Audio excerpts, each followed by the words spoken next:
कि राष्ट्रीय जनता दल के लोगों ने एमआईएम की पार्टी के 5 में 4 विधायकों को तोड़ा, तो हमारे पार्टी के राष्ट्रीय अध्यक्ष ने इस बात की निंदा की है कि इस तरीके से पार्टियों को तोड़ने में जितना विपक्ष के लोग ध्यान दे रहे हैं या ध्यान केंद्रित करके रखे हैं, इससे कहीं इतर हटके बिहार के आम आवाम, बिहार में बढ़ते बेरोजगारी, बिहार में बढ़ते अपराध, बिहार में शिक्षा की कुव्यवस्था, इन सब चीजों पर उनको ध्यान देना चाहिए था। बिहार भी उनके पूरे गठबंधन में, अब जिस कांग्रेस उनके गठबंधन में पहले से है, उस कांग्रेस के लोग क्या उनको समर्थन करेंगे? आप जब भी महागठबंधन का वो बैठक करते उसमें कहीं कांग्रेस दिखाई नहीं देती। खैर, ये नमस्कार, आप देख रहे हैं डी न्यूज और मैं हूं अभिषेक मिश्रा। कल एआईएमआईएम के 5 में से 4 विधायक टूटकर आरजेडी में चले गए हैं। ये बड़ी सेंधमारी आरजेडी ने की है, लालू तेजस्वी ने की है।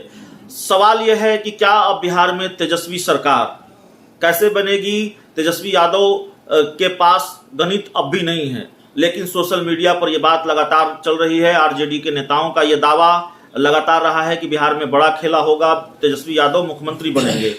हम बात करेंगे लोक जनशक्ति पार्टी रामविलास के कद्दावर नेता हैं अजय कुशवाहा। ये समझने की कोशिश करेंगे क्योंकि इनकी पार्टी के सुप्रीमो मध्यावधि चुनाव की भविष्यवाणी करते रहे हैं। तो सर, बिहार में तेजस्वी सरकार उन 4 विधायकों के सहारे, किसी भी गणित के सहारे, या फिर मध्यावधि चुनाव? नहीं, देखिए, जहां तक मध्यावधि चुनाव का सवाल है तो मध्यावधि चुनाव के संदर्भ में हमारी पार्टी के राष्ट्रीय अध्यक्ष ने स्पष्ट रूप से पूर्व में ही कह दिया है कि बिहार में किसी भी क्षण मध्यावधि चुनाव की घोषणा होगी और बिहार में मध्यावधि चुनाव के लिए लोग तैयार हैं। हम लोगों ने पूरी तैयारी भी कर रखी है। हमारी पार्टी की ओर से हमारे पार्टी के संगठन का लगातार विस्तार हो रहा है। बिहार के अंदर जितने भी राजनीतिक सामाजिक परिदृश्य में रहने वाले लोग हैं, अधिकाधिक संख्या में लोग हमारी पार्टी से जुड़ते जा रहे हैं और हमारी पार्टी बहुत तेजी से मजबूती की ओर आगे बढ़ रही है। और जैसा कि आपने कहा कि राष्ट्रीय जनता दल के लोगों ने एमआईएम की पार्टी के 5 में 4 विधायकों को तोड़ा, तो हमारे पार्टी के राष्ट्रीय अध्यक्ष ने इस बात की निंदा की है कि इस तरीके से पार्टियों को तोड़ने में जितना विपक्ष के लोग ध्यान दे रहे हैं या ध्यान केंद्रित करके रखे हैं, इससे कहीं इतर हटके बिहार के आम आवाम, बिहार में बढ़ते बेरोजगारी, बिहार में बढ़ते अपराध, बिहार में शिक्षा की कुव्यवस्था, इन सब चीजों पर उनको ध्यान देना चाहिए था। बिहार के विकास के संदर्भ में उनको बात करनी चाहिए थी। बिहार कैसे बदहाली से बाहर निकल के सामने आए, बिहार की जो सरकार अभी चल रही है वो सरकार किस तरीके से बिहार को बदनाम कर रही है। हम कहेंगे बिहार में जिस तरीके से भ्रष्टाचार चरम पे है, विधि व्यवस्था पूरी तरह से फेल्योर है। आए दिन आप देखिएगा किसी भी जिले में कोई ऐसा दिन नहीं है जहां पर एक हत्या, एक बलात्कार। आप कह रहे हैं कि इन 4 विधायकों के सहारे भी तेजस्वी यादव सरकार नहीं बना पाएंगे? एकदम नहीं बना पाएंगे। आप देखिए संख्या बल, आप उनका मिला के देख लीजिए। अभी भी उनके पूरे गठबंधन में, अब जिस कांग्रेस उनके गठबंधन में पहले से है, उस कांग्रेस के लोग क्या उनको समर्थन करेंगे?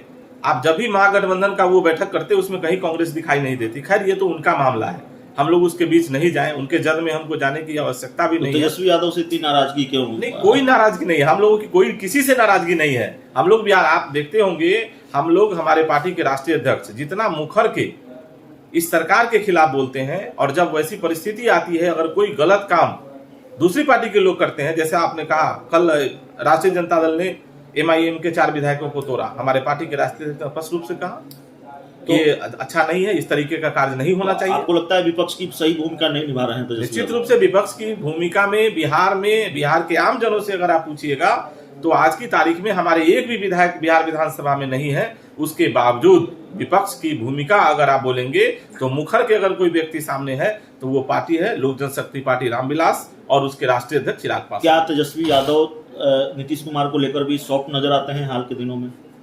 देखिए, इन लोगों की गलवहियों का सही तरीके से कोई आकलन नहीं कर पाता है। ये लोग किसको डैमेज करने के, भारतीय जनता पार्टी और जनता दल यूनाइटेड के बीच में आपसी नूरा कुश्ती का खेल चल रहा है। अब ये दोनों एक दूसरे को बड़ी पार्टी और छोटी पार्टी के दर्जा को दिखाने और हम डिसीजन जो ले वो चले सरकार के अंदर, इस पर ही आपाधापी चल रहा है। आखिरी सवाल है सर, एक बड़ा चर्चित चीज बना, पर्यटकों का ध्यान आकर्षित किया, मरीन ड्राइव जिसको कहते हैं, उसका कुछ हिस्सा धंस गया है बारिश की वजह से। इस तरह की जानकारी मीडिया रिपोर्ट्स के हवाले से सामने आ रही है। देखिए, बिहार में बहुत ऐसा है, आपने देखा होगा कि हवा में पुल उड़ जा रहा है। बिहार की सरकार और बिहार में जिस तरीके से विकास का काम सृजित हो रहा है, जब हवा में पुल उड़ जाए और चूहा कतर दे तो वहां पे आपको बाढ़ आ जाए, तो अब यहाँ रोड बना है, मरीन ड्राइव बना है, तो वो उखड़ रहा है, गिर रहा है, तो बिहार की सरकार से इससे ज़्यादा आप उम्मीद नहीं कर सकते। बिहार बदहाली के अंतिम पायदान पे है।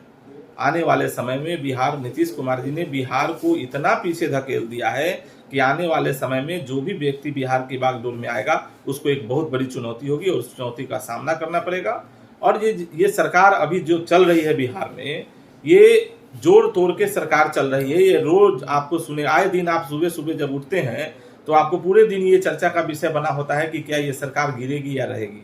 अब रोज जोड़ तोड़ की जो सरकार चलेगी, जो नंबर के गेम में फंसा हुआ सरकार होगा, उससे आप विकास की उम्मीद नहीं कर सकते। तो बिहार की मौजूदा सरकार से विकास की उम्मीद नहीं की जा सकती। 4 विधायकों को तोड़कर भी तेजस्वी यादव सरकार नहीं बना सकते, और तेजस्वी यादव ने जो किया वो विपक्ष का काम नहीं है। विपक्ष की भूमिका ठीक तरह से तेजस्वी यादव नहीं निभा रहे हैं। हम नहीं कह रहे हैं, लोक जनशक्ति पार्टी रामविलास कह रही है। पहले पार्टी के सुप्रीमो चिराग पासवान ने कहा, अब पार्टी के नेता अजय कुशवाहा भी यही कह रहे हैं। इस पूरी बातचीत में इतना ही। बहुत